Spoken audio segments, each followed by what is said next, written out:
1989 கோயம்புத்தூரில் engineering college students எல்லாரும் சேர்ந்து ஒரு மீட்டிங் நடத்தினாங்க. அந்த இன்ஜினியரிங் காலேஜ் ஸ்டூடெண்ட்ஸுக்கு என்ன பேச்சாளனாக கூப்பிட்டுருந்தாங்க. நானும் சின்ன பையனா, வாலிப பையன்.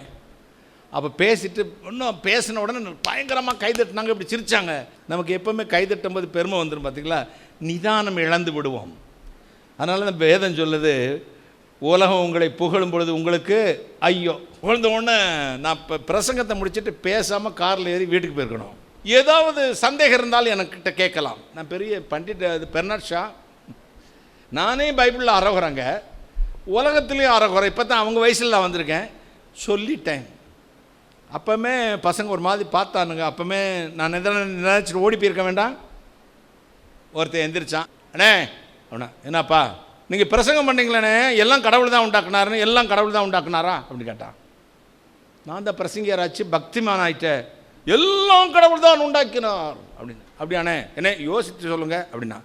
நல்லா யோசித்தான்ப்பா சொல்கிறேன், ருசித்து சொல்கிறேன், என் கர்த்தர் தான் உண்டாக்கினார். அப்படியா, அப்போ கஞ்சாவையும் கர்த்தர் தான் உண்டாக்குனாரான்னு கேட்டான். என்ன கேட்டான்? அப்போ தான் எலிப்பொருளே சிக்கின எலியை போல ஆப்பசச்ச குரங்கு கதை. ஐயோ, பேசாமல் உள்ள கைதட்டு வாங்கிட்டு வெக்கப்படாமல் போயிருக்கலாம்ல, அவமானப்படாமல். இவன் குதர்க்கமாக கேட்குறான்.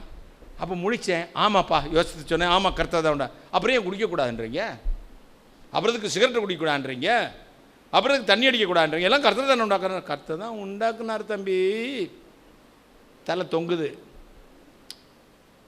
யோசித்தேன், இவன் இன்றைக்கி நம்மளை விடமாட்டான், வெக்கப்படுத்தி தான் விடுவான். யோசிச்சு ஆண்டவர் உதவி செஞ்சார். கஞ்சாவை யார் தம்பி குடிக்கக்கூடாதுன்னா, உங்களை மாதிரி பிரசங்கியாக இருந்தால் எவனும் சிகரெட்டை குடிக்கக்கூடாதுங்கிறான், வாட்ஸ்அப் பார்க்கக்கூடாதுங்கிறான், ஒன்றுமே தப்பு பண்ணக்கூடாதுங்கிறான், கஞ்சா குடிக்கக்கூடாதுன்றான்.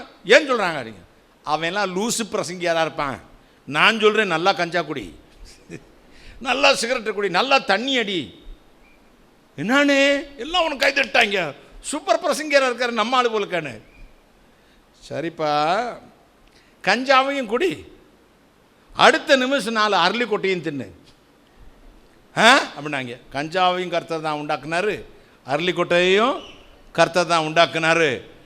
இதில் எதை சாப்பிடுவேன் முடித்தான். மடப்பையில் எது நல்லது கெட்டது என்று அறியத்தக்க புத்தியும் கர்த்தர் உனக்கு கொடுத்திருக்கிறார். கைகளை தட்டி நலமானவற்றை சோதித்து பிடித்து கொள்ளுங்கள். உங்கள் வயசில் எல்லாம் காண்பதெல்லாம் இன்பமாக இருக்கும். இளம் கன்று பயமறியாது. நலமானது எதுவோ அதை தெரிந்து கொள்ளுங்கள். Choice is yours.